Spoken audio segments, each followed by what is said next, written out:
How's it? All right, I'm here with my buddy John, and what we're going to do is I'm going to get him to give us a walk around on his KTM690. He's done a build out on it, so we're going to walk around and show you everything he's done to the bike. I personally think, no offense to anybody else out there with a 690, but I think it's one of the nicest 690s I've ever seen. So I want to get a little bit more in-depth explanation from John of all the things that he's added since he got it and all that kind of thing. But before we do that, John, kind of give us a little backstory on your riding experience, the bikes you've owned, and then initially, why did you get this bike in the first place? Yeah, absolutely. So go ahead. Yeah, so I started out with dirt bikes when I was a kid, small ones. I think my first was a KX100. And then quickly moved to street bikes, which, you know, I don't know, for the past 25 years have been pretty much just street bikes. But then, you know, you guys, I think you talked Andy into getting a bike. I saw y'all, you know, riding around, so I figured I'd give it a shot, and it's an absolute blast for sure. So coming back on that a little bit, you know, you and I were talking back and forth. You were like kind of like trying to figure out initially what kind of bikes, you know, you'd initially thought of maybe even from a KLX 300. And there were like a couple of times you asked me like certain things with bikes. What made you settle on the 690? I think for the 690, what did it was, so a lot of the 300s are, you know, 300 pounds, a little over 300 pounds, and, you know, in the 300s, and this one was very close in weight, you know, a few pounds more, 15, 20 pounds more, but it was a 690, so, you know, give me a lot of power, you know, and I'd never done it before, so, you know, why not just go with the big boy bike, you know, to start with. All right, what I'm going to do is we're going to do a walk around. Like you said, you'll see there's a couple of trick things he's got on this bike, so we'll get a little bit closer look on that kind of stuff and have John tell us what it is. Yeah. All right, starting on this side, on the right side of the bike. First off, John, what year is this KTM? This is a 2016. 2016? Yes, sir. You picked it up pre-owned. What had the guy done to the bike when you had got it? Oh, Lord. So the guy I bought it from, he kept up with the maintenance and everything like he was supposed to, put new valves in it, and, you know, mostly he had done a lot of preventative stuff, things that were common problems for these for, you know, 2016. Let's see. So what he had done to the bike was mostly he had taken it on the TAT last year, actually, and so he did a lot of the stuff. He put the skid plate on. It's a little better than the plastic stock one that comes on it. And let me interrupt you real quick. That thing was originally silver, right? And you rhino lined it, correct? That is correct. That's correct. That's awesome. Yep. So we did that, put new fuel filters in it that are cleanable, and let's see, and then he put a new auxiliary tank. I can show you that. This was mostly because he was doing the tap and it went running out of fuel. So the main tank is back here, keep the center of gravity low. So the tank is in the back. Correct. Yes, sir. And then this is the auxiliary tank. So what was here before was the airbox. The airbox pretty much took this whole space up, and so what they do is they give you this tank, and then they give you a new airbox essentially, so that the tank will fit. And that's pretty nice. You can turn it on and off. Little petcock there. I tend to leave it off just so that I always have this as backup, so that if I run out of gas, I know this is here. Because if I left it on, then, you know, I run the risk of running out of fuel and not having any reserve. So what did you say the gallons is on that auxiliary tank? I believe this is just under 2 gallons, and then back here I think is 3 gallons. Yeah. So minimum 5 gallon of fuel you're carrying. Right. That's awesome. Come back this side over here. I see you got some trick looking stuff. Yeah. I see some KTM orange. Yeah, so this is a lot of just CNC parts to put on. These are oversized pegs. The ones that come stock are, you know, they're probably 1.5 inches shorter, and, you know, the way this sticks out it's a little bit of a pain because you feel like you're right on the edge of the peg. So I swapped these out, put a new brake pad on there, and then here we've got the this is from the factory. That comes plastic, and there's been some people that have torn them, and if you tear it, in the middle of the woods, you're in trouble because that's where your oil's running out. So that's a braided line. Oh wow! Get a little bit of a cooling effect there with the heat sink. That case saver on. Yeah. Did you put that on? I put that on. Yep, I did. That is just a little bit of extra protection. And then these replace the passenger pegs. So I don't ever ride anybody on here, but this helps because when you're putting your pannier bags on, this gives you a nice secure spot to strap them. Oh yeah. And then it's got a couple of CNC skid guards on the bottom. And yeah, so very cool. Some of the pretty stuff. Now this badass decal kit, graphics kit that you have. In case anybody was wondering, John's last name is Williams, so his graphics kit totally makes it look like he's got a sponsored ride out here. Yeah.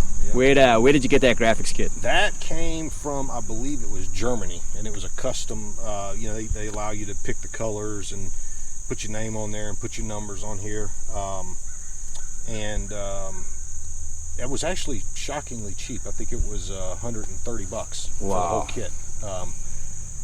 Now putting it on was not a lot of fun. I think I got this little spot right here is a little bit boogered up, but Oh, barely, yeah. Not a lot I can do about that. So all right, let's go around to this front end. Let's see these. You came up with a pretty cool trick on these auxiliary lights that you got running. Yeah. So this is where the blinkers used to mount from the factory.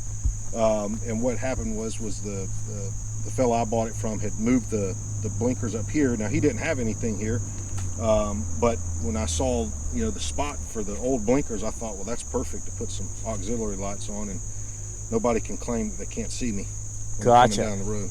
And you said those handguards that the guy you got it from, he put them on. He put those on. And he got those handguards with the integrated turn signals. Yep. What about that fly screen? Does that come with a bike, or is that aftermarket? This screen? Yeah. This is aftermarket. He put that on there. Nice. Yep. Come around here to this front disc. I see you got a nice disc guard over here. Yeah. Did you put that on? I did. I put that on just to help protect that disc a little bit. Yeah. That's awesome. We'll see how it goes. Same thing over here.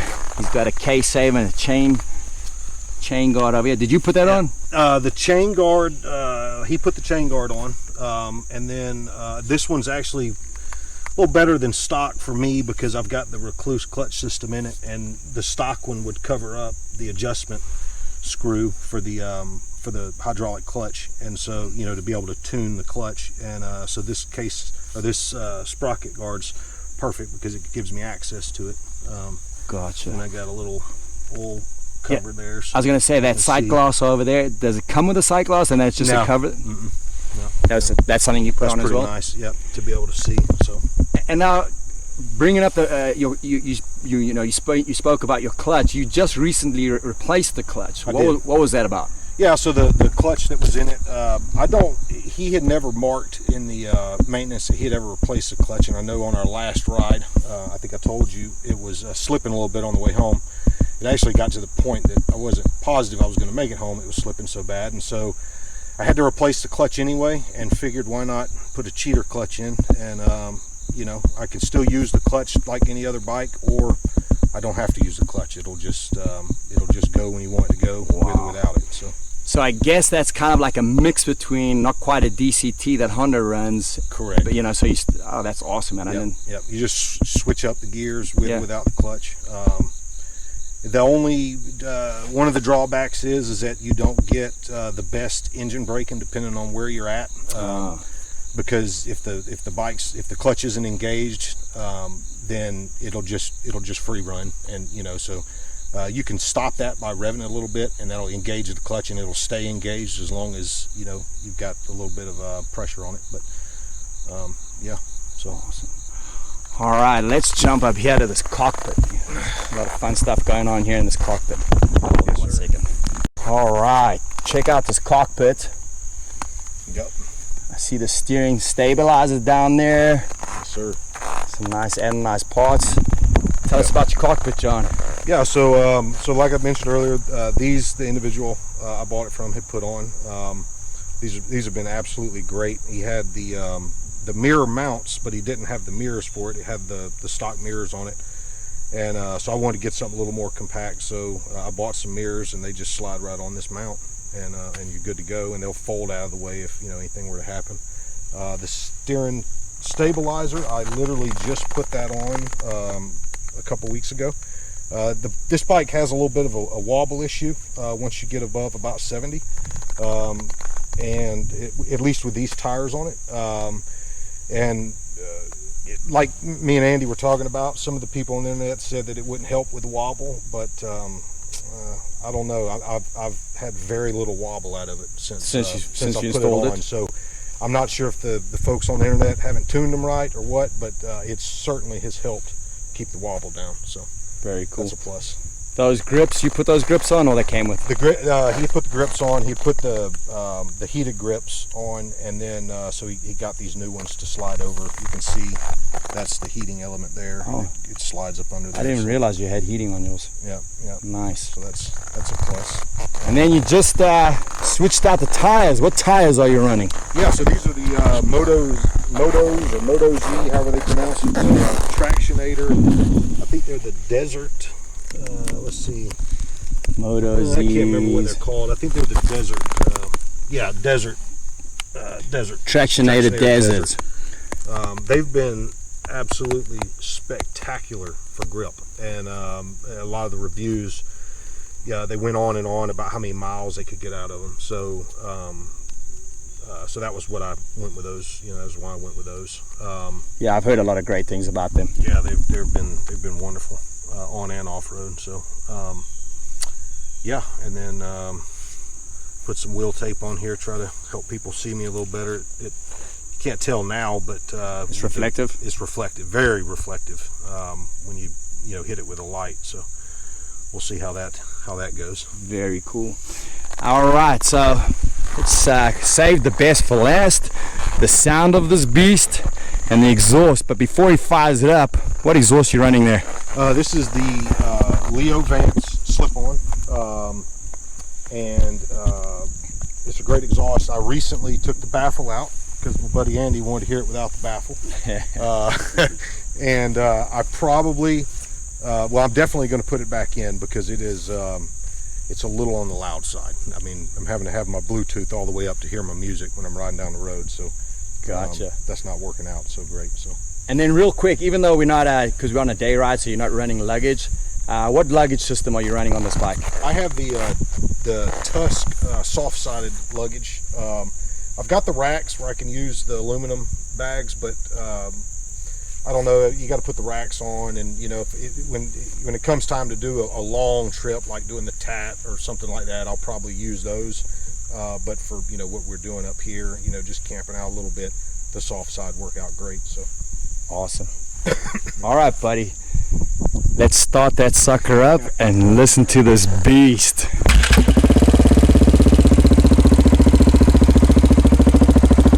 That's just the idle. And this microphone and camera doesn't do it justice in person. All right, buddy. Piss off the neighbors. Go ahead.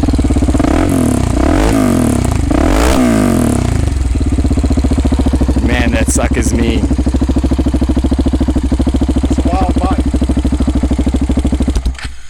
All right, John, I appreciate it, man. Appreciate the walk around. Like you said, it's beautiful. I think it's one of the nicest KTM690s I've ever seen. And it's awesome, man. So, cheers, everybody. That's John's 690 Adventurer.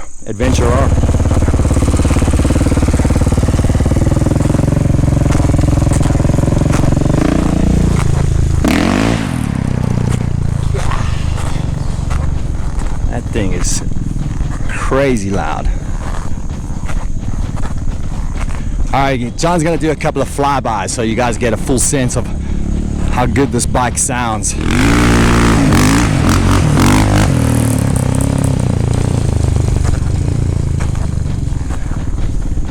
What do you think about that, Andy? I think it's a beast. T-Rex.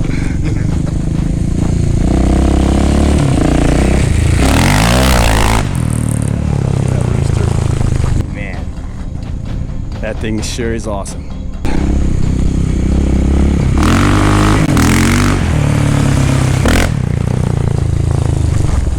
That's awesome. That's ear piercing.